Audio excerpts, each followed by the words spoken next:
പ്രിയപ്പെട്ട സഹോദരി സഹോദരന്മാരെ, സുഹൃത്തുക്കളെ, സഹാക്കളെ, നിങ്ങളിവിടെ നൽകിയ സ്നേഹനിർഭരമായ സ്വീകരണത്തിന് ഞാൻ ആദ്യമായി നന്ദി രേഖപ്പെടുത്തി. കഴിഞ്ഞ 3 അവസരങ്ങളിലായി കോട്ടയം പാർലമെന്റ് നിയോജക മണ്ഡലത്തെ പ്രതിനിധീകരിക്കാൻ ഈ നാട്ടിലെ ജനങ്ങൾ എനിക്ക് അനുവാദം നൽകുകയുണ്ടായി. പാലാകൂടി ഉൾപ്പെട്ട പുതിയ കോട്ടയം നിയോജക മണ്ഡലത്തെ വീണ്ടും ഒരിക്കൽ കൂടി പ്രതിനിധീകരിക്കുന്നതിനുള്ള അവസരം നൽകണമെന്ന വിനയപുരസ്സരമായ അപേക്ഷയുമായിട്ടാണ് ഞാൻ നിങ്ങളുടെ മുമ്പിൽ നിൽക്കുന്നത്.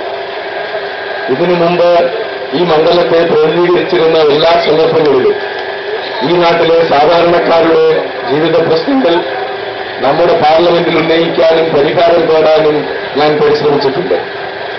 അതോടൊപ്പം തന്നെ ഈ നിയോജകമണ്ഡലത്തിന്റെ പ്രതിനിധിയായി പാർലമെന്റിൽ എത്തിയതുകൊണ്ടാണ് ഈ നാടിന്റെ നാനാഭാഗങ്ങളിൽ ക്രൈസ്തവ മതന്യൂനപക്ഷങ്ങൾക്ക് നേരെ നടന്ന അതിക്രമസ്ഥലങ്ങളിലെല്ലാം എത്തിച്ചേരാനും വിവരങ്ങൾ ശേഖരിക്കാനും അത് പാർലമെന്റിന്റെ ശ്രദ്ധയിൽ കൊണ്ടുവരാനും ഗവൺമെന്റിനെ കൊണ്ട് നടപടിയെടുപ്പിക്കാൻ പരിശ്രമിക്കാനും എനിക്ക് കഴിഞ്ഞു.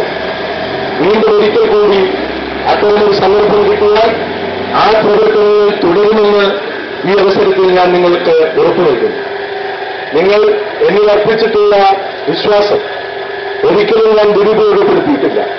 നിങ്ങൾ എന്നോട് കാണിക്കുന്ന സ്നേഹവും വിശ്വാസവും, നിങ്ങൾ എന്നിൽ അർപ്പിക്കുന്ന ഉത്തരവാദിത്വവും ഒരിക്കലും വ്യക്തിപരമായ എന്തെങ്കിലും നേട്ടങ്ങൾക്കോ സ്വാർത്ഥ താല്പര്യങ്ങൾക്കോ വേണ്ടി ദുരുപയോഗപ്പെടുത്തുകയില്ലെന്ന് നിങ്ങളെ ഓരോരുത്തരെയും സാക്ഷി നിർത്തി ഞാൻ പ്രതിജ്ഞയെടുക്കുന്നു.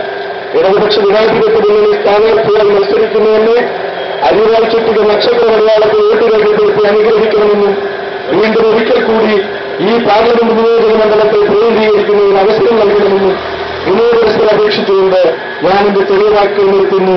നന്ദി, നമസ്കാരം.